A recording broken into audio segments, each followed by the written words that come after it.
Hello everyone and welcome back to another video. So in today's video I'm going to show you how to switch to the annual plan on Ladder.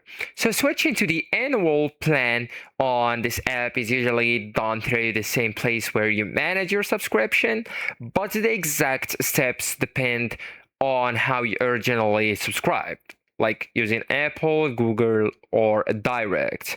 So if you subscribed on iPhone, and that's the most common case, you can't directly switch inside Ladder, so you should know that. So you must use your Apple subscriptions, okay? So to do that, you will need first to go and open your settings or your iPhone settings, okay? And then you will need to go and tap your Apple ID or your name that's located at the top.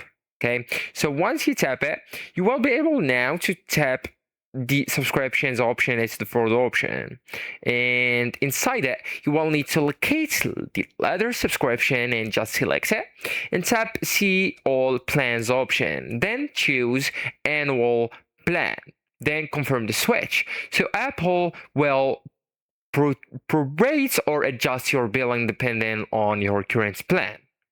And if you're asking actually about if you are really or if you really can change your plan or your subscription just right here, yes, you can. So you only just follow what I said. Tap on Ladder or select it, tap see all plans option and choose the annual plan, then just confirm the switch. So actually guys, that's it. This is the end of the video. Thank you so much for watching and goodbye.